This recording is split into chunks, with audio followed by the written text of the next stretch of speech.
Hey everyone, it's Kristen from Swagger Magazine, and today we are joined with UFC fighter Max Holloway. How's it going? Doing good. Doing good. First of all, I want to congratulate you on your recent BMF belt win. Oh, Pretty thank you. amazing. Last Thank you. second Thank you. knockout. Can you share a little bit about what a typical training day looks for you when you're not fighting? Oh, when I'm not fighting, man, it's just a lot of just taking it easy, Typical training day though would be if I'm not in camp, not getting ready for a fight, I'll train at least once a day. So it depends on the day. On certain days, I'll go do strength and conditioning just to lift. And in other days, I'll do my mixed martial arts training where I'll do MMA practice or a kickboxing class or a jiu-jitsu class. I really love jiu-jitsu on the off time. Everybody think I have no jiu-jitsu because I'm always striking in there, but I actually love jiu-jitsu. I just rather not use it in fights. I rather punch someone in the face. When I'm training, I train couple times during the day, so I'll train at least 4 hours in a day, 2 to 4 hours, getting ready for a fight. Maybe more. It just depends on the intensity of the training. But when I'm not training, I train however long the class is, maybe an hour to 2 hours. So not too crazy. I mean, but the intensity is much more lower outside of camp. When I'm in camp on certain days, I might just train 2 hours just because the intensity of the workout is so hard. But then some days I lessen the intensity and I just do more training. So it really depends on what day, how my body's feeling, how I'm feeling, and just seeing what my body's allowing me to do in the day. I heard that you're into video games. Can you share some of your favorite activities or hobbies, maybe when you're not fighting? I love video games. I love playing video games. I actually stream on Kick. But if any of Oh, you guys want to cool. come true, kick.com/Max Holloway. I love to stream. I love playing first person shooters right now. I'm in Apex Legends. I actually have a tournament after this interview. So that's Oh, gonna be cool. fun. But yeah, I play Apex Legends. I love going surfing. I love going to beach with my wife and my son. I love playing paintball. I play paintball almost every Sunday, or try to at least go one Sunday out of the month. Or even when I'm in camp, actually when I'm in camp, I'm way more consistent with playing paintball just because that's just like a it's like a active recovery day. I'm sprinting around, running around, so that's super fun. And yeah, we like doing a bunch of stuff, but video games got to be up there for sure. I love playing video games. I love streaming. I love connecting with people on there, and it's just a good time. It looks like you're quite the shoe collector too. I see a bunch of cool shoes behind you. Yeah, I love shoes. I love shoes. I when I was growing up, I didn't come. I wasn't from the wealthiest family, but we wasn't necessarily poor. We always had what we needed. And growing up, my grandma and grandpa raised me, and my grandma would always buy us one pair of shoes, and it had to last the whole year. So you better hope that your feet didn't grow. But I always told myself when I got enough money, I'm gonna buy whatever shoe I want. I wouldn't necessarily call myself a sneakerhead because people know what the sneaker is made out of, where the sneaker is made out of, what is the tongue and shoelace. Like I don't get too deep. If I see it, I like it. I just get it. It's like that Ariana Grande song, I want it, I got it. Yes, exactly. Now, you've never been KO'd or TKO'd in your career, which is pretty crazy. Mhm. What do you attribute this resilience to, and how do you maintain such a strong defense? I think the resilience is just being Polynesian. I'm Hawaiian, I'm Samoan, and I think that helps a lot. And then just being smart in there. When it comes to fighting, a lot of people like to make it harder than what it really is. And I know I'm gonna get heat for this comment, but fighting is not that hard. It's really like anything you do. Actually, it's actually pretty easy if you just simplify stuff. And I just found ways to simplify, make it more easier, make it more understanding for me, and just know. And just basic stuff like if a guy's throwing this, don't be here, or if you cannot be there, make sure to go with it. So there's a bunch of little stuff that I like to say. I mean, being Polynesian definitely helps, but just being in there, being smart, knowing the consequences, and knowing where you're at most of the time in the fight, it helps a lot. Can you share a little bit about how you started fighting? I got into. I'm from this little town. No, not even little town. The town is huge, on the west side of Oahu. It's called Waianae, and we're known for some bad stuff. And one of the things that we're known for is fighting out here. In my high school, before the UFC gyms came down, they was calling my high school the UFC gym because of all the fights and what we was known for. But I just remember when I was getting ready for, not getting ready, when I was in high school and I was like 10th grade. When I was 10th grade, a bunch of fights, like people would, like adults was like coming to the school and like fighting with kids, and there was like riots and stuff. So I told myself, oh man, I gotta train. I gotta know how to protect myself just in case anybody tried me, And then I was playing baseball at the time. I met my friend Josh Keanu, who introduced me into fighting. I was playing baseball. I told him I'll come train after I'm done baseball season. Season ended. I trained. I went on a Wednesday. He was getting ready for a fight on Saturday. Trained on Wednesday, came back Thursday, and then the coach asked me if I wanted to fight on Saturday. And I was like, I mean, yeah, why not? You get it for free. I didn't have to ask my grandmother for $30 to get in to watch my friend them because I was gonna go watch them, and the rest is history. I went out there, got my first win, and fell in love with the sport. That's incredible. Can you share maybe a most memorable moment from your fighting career so far? I think the most memorable moment for me, a lot of people would probably think I would say it was the last one with it being UFC 300 and that last second knockout, having the fight actually, having the build up to the fight, being a huge underdog in that fight, people was telling me that I was gonna be small, I was gonna be undergunned, to go out there, have the performance I was having before the knockout, and then the knockout, and then the big bonuses, and that was huge for sure. But my personal like favorite memory from fighting is fighting the King of Rio, Jose Aldo, in Rio for the undisputed featherweight title. I had the interim, he had the undisputed. We fought each other, and you gotta remember, this guy was like, he was my idol when I was growing up. He was a guy. He was the guy. He still is the guy. Jose Aldo is the king, and to fight the King of Rio in his backyard to get it done, and to come out with a finish, it was just, I was a huge underdog in that fight. But like I said, he's my idol, and there's a great saying, train to your idols, become your rivals, and I was glad I got to do that. I got to actually fight a bunch of guys that I looked up to through my career. So I was blessed in that way, and that moment is forever going to be treasured. That's amazing. I think that kind of answered my next question, which was, is there anyone that you kind of look up to or draw inspiration from? Could be in the fighting world or not in the fighting world. I mean, it's a who's who you draw inspiration from, right?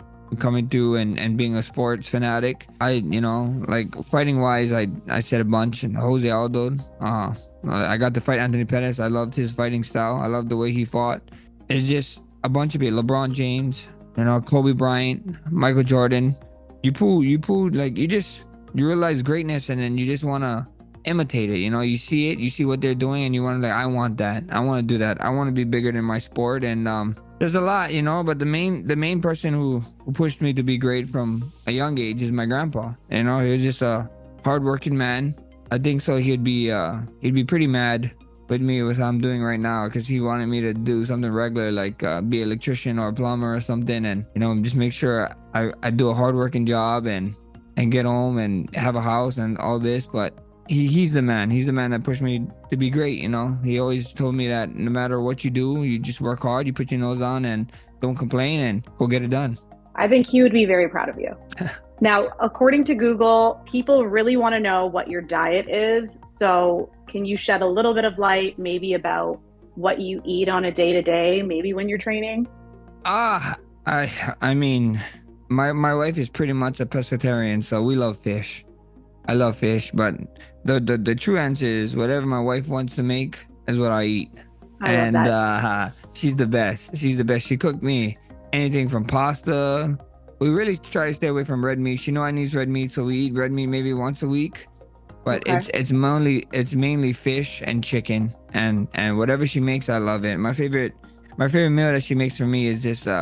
She does like this red sauce thing, like, I don't know how to say it, but it's like, it's a red sauce with chicken inside, and it's I put it over rice, or we put noodles inside of it. It's literally the best. I was actually going to ask about your wife. She's an athlete too, right? She's a Mhm. surfer. Yeah, professional surfer. Amazing. She seems pretty badass herself. Oh, she is really badass. She is really badass. She's surfing is crazy. You know, every time she tell me what I do is crazy because I get hit in the face. I'm like, yeah, but I get to try. I have the chance to try and control situations in there because that's another human being in there. And I can kind of force the other person to do something I want to do versus she's in a fight with Mother Nature. Mother Nature can just, you know, throw a 2 feet wave at you and then just feel crazy and just, you know, here's a 10 foot wave when you're out there. So it's Mother Nature is a much more crazier fight than fighting another human being, I believe. And her sport is crazy. It's amazing how much work you gotta do, how much dedication, how hard it is. A lot of people don't know how hard surfing is. Like they just watch it from the TV and they're like, oh yeah, I can do that. And then when you actually get to a beach, I mean, you see it all the time when people come and visit Hawaii. They don't know what a current is because they're so used to a lake or something where there's no current, and they go in the water and it's like, oh wow, what is this? You know, you start swimming for your life. So surfing is tough. What are your goals for, the near future and your career and beyond? I know you said you look up to people like LeBron and Kobe. So would you say you want to be, the GOAT in your sport?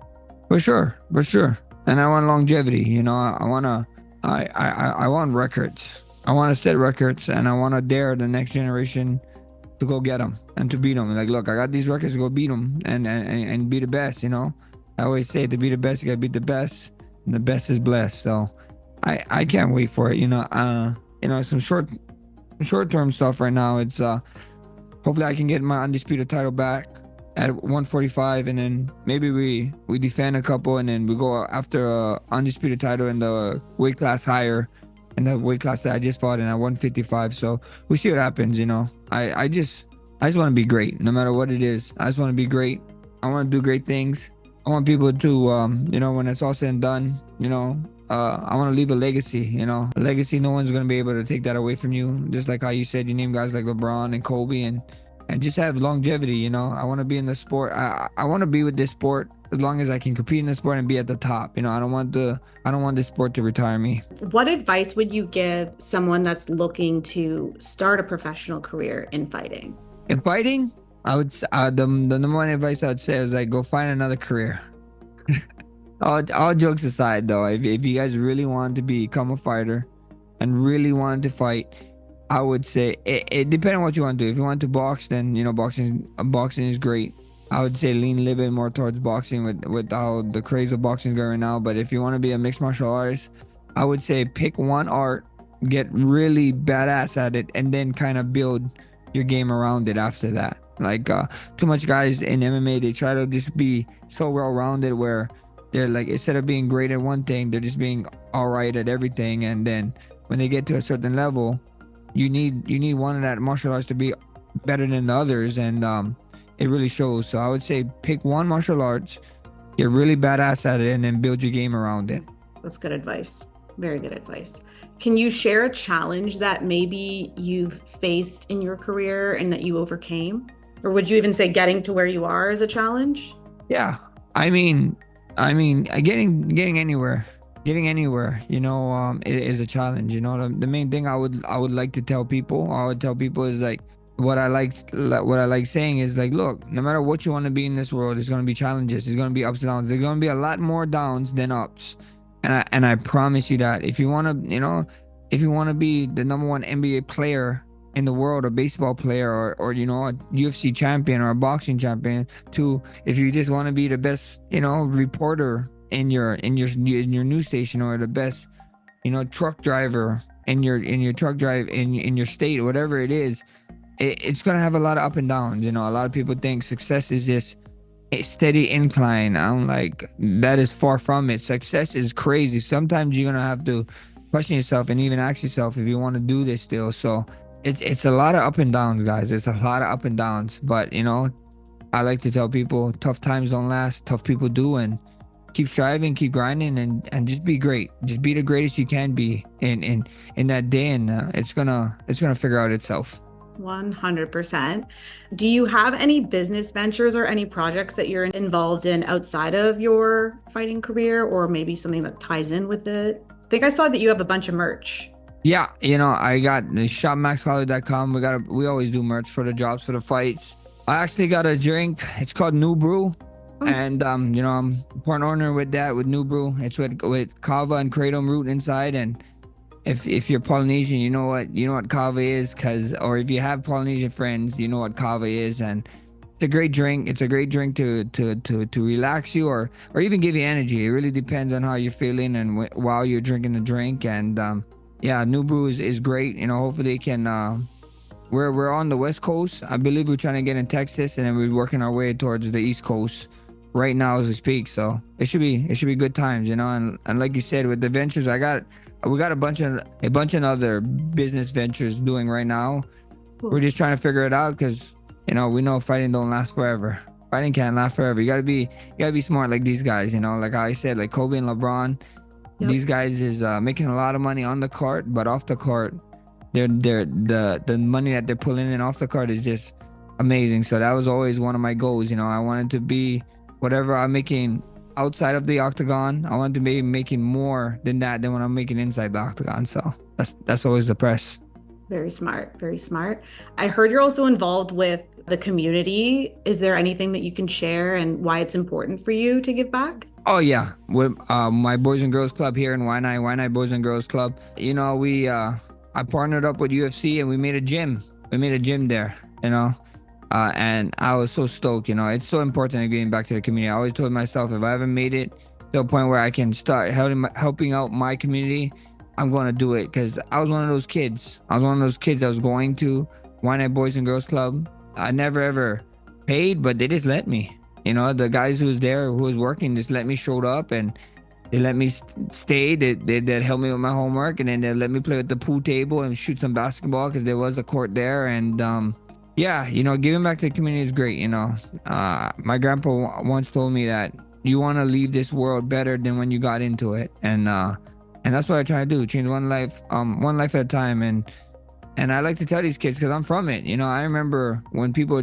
from different areas or would fly in or would come in and talk to us, and I was just one of those kids that thought you have no idea what's going on over here. Don't talk to me. Like yeah, whatever you did, yeah, okay. Over here is different, and that was a stupid mindset. So to be able to be from Waianae and talk to these Waianae kids and tell them like I know how it is, not having a dad, barely having a mom, getting raised by my grandparents is a lot of these kids' stories over here. So I can relate with them and I can tell them, and it's just awesome. So anytime opportunities like this come up with the community, we always try to do it. I always try to get in there, and I'm excited about this gym. And hopefully 10 years, 15 years from now, some kid make it to the UFC or make it in boxing or make it somewhere and just be like, hey, look, I started at the gym at One Night Boys and Girls Club, so I'd be sick.